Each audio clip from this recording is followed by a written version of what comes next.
Hey guys, does playing RuneScape make you a nerd? Okay, let's get into it, guys.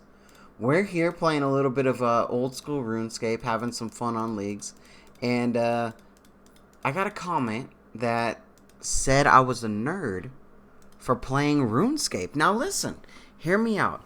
I make, I think I probably have close to 2,000 videos uploaded on my channel just because I kind of enjoy RuneScape. I just enjoy playing it, enjoy different aspects of the game, and I don't know. Does that make me a nerd? I think it's I think it's an interesting question because what do you determine to be a nerd? I never saw a nerd as a negative thing. But like when you get like when you just if you think about a nerd, you think about like maybe a teacher's pet, big glasses, talks like Steve Urkel a little bit. That's what I guess like would come to my mind when it would be like, hey, well that's a nerd. I wouldn't think like wearing a dragon med helmet with some bandos, going out defeating dragons, defeating monsters, going to God Wars. I didn't think that would be a nerd, would it? I don't know, guys. All right, so I guess when it comes down to it,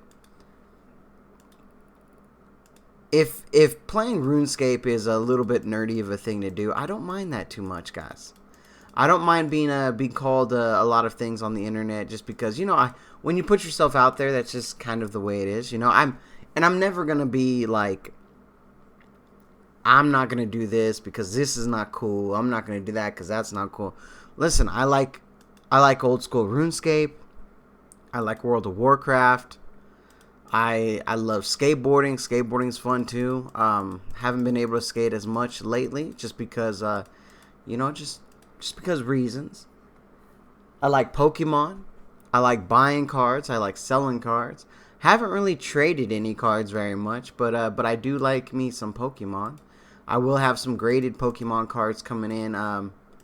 With I believe it should be back by the first of the year, and then we'll do I guess we'll do a grade reveal and show you guys some of the cards that I got graded. I actually want to start getting back into the Pokemon card scene. I started the year where I was actually going to start buying and selling a lot of cards, and I did actually, but I didn't keep track of it like I was going to. I was gonna see how much I made through the whole year and stuff like that, but times just they were different.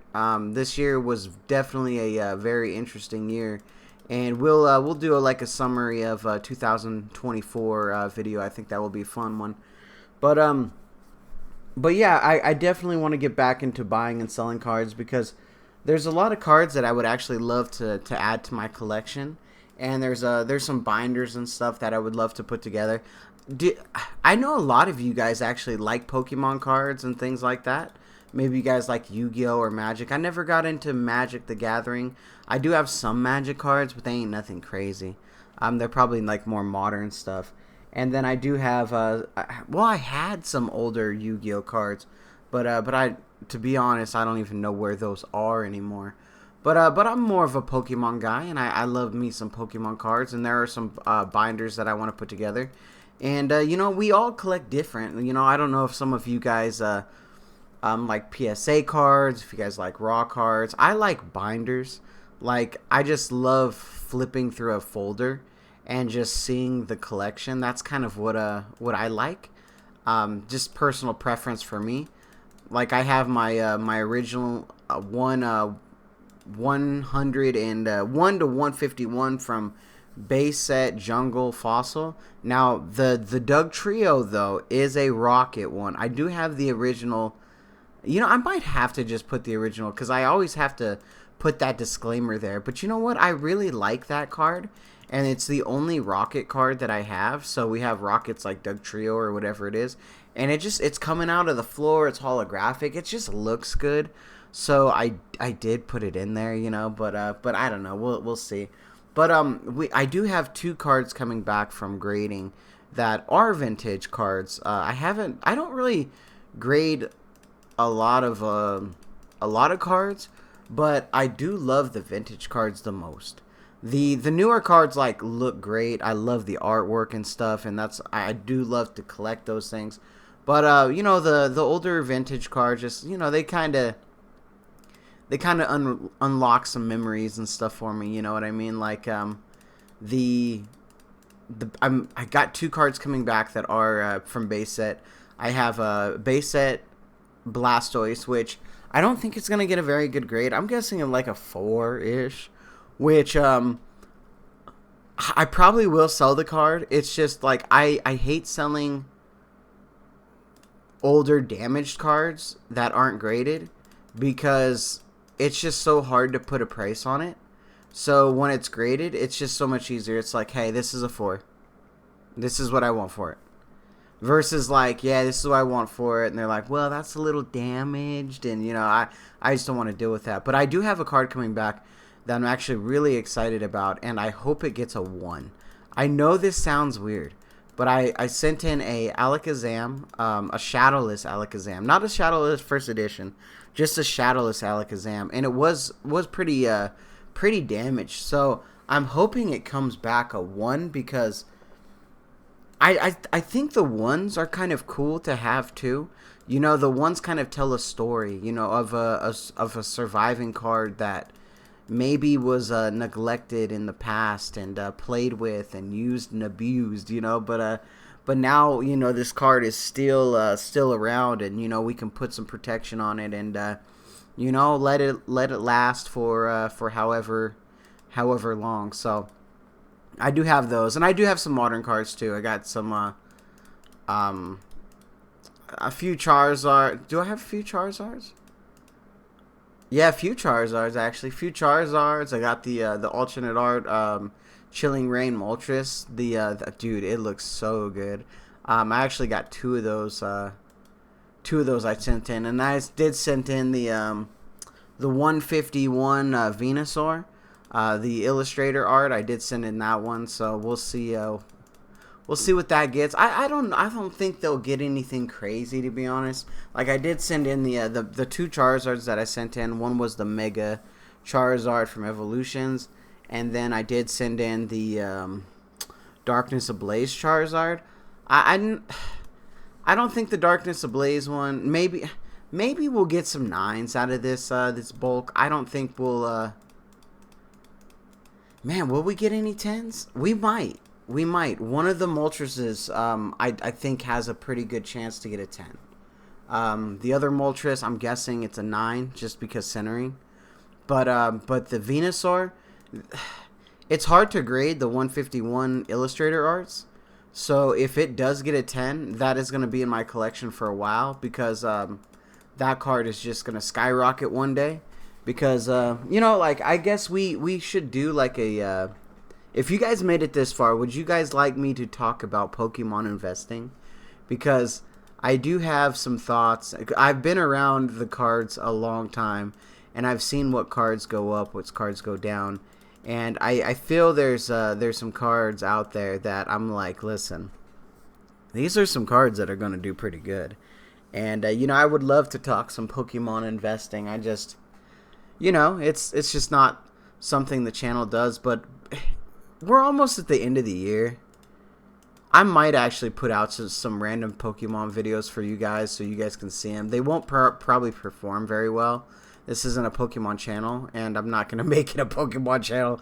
I just love to log on and make a video and play some RuneScape. But I think it will be fun to show you guys some of the stuff. I do have some sealed product that I'm listen, this is gonna be a $300 box in the next year or 2, or this is gonna, I do have some boxes that I do have invested in, and I would like to invest in more. I just fundage. If you guys want to share this to everybody, so we can get get some more ad revenue, I'll go buy all the Pokemon product in the world. But until then, you know, we gotta pay bills, so we can't have a grip. But that said, I'm gonna let you guys go. It was a kind of a fun video. Does playing old school RuneScape make you a nerd? I thought that was a pretty funny comment. You know, but like I said, I have so many videos on the channel, and sometimes we just get some weird comments here and there. And hey, sometimes when we go live, we get some weird comments there. The lives lately have been super cool, super fun to do. Like I was saying, the lives are just something I do for fun. You know, it's super cool. You know, the members and stuff, they really help out with that, because, you know, the more members we have, the more revenue we make. Ads do okay, but you know, every new member just kind of helps pay for membership and little things like that. So it all adds up. So I'm pretty excited where the channel's going. Like, financially, it's definitely not doing like anything amazing, like you know, like some of these channels do. But I don't know. It's never really been the goal. You know what? Maybe we'll talk about this in a different video too, because it's very interesting, the financial stuff on everything. Like, I don't know if some of you guys know, I do TikTok, and there was a time where I was making like $500 a month on TikTok. Like, just like, okay. And I just kind of got away from it because, I don't know, I never liked making money off of things like this. And it was the same thing with my WoW channel. My WoW channel has like over 8 million views. And at one period of time, I think I was making like, it was like $300 or $400 a month just off my WoW channel. And same thing, I kind of got away from it. And we'll talk about that in another video. But that said, like, favorite, share, subscribe. Do what you guys need to do. And like always, anything goes good with the Dragon Med.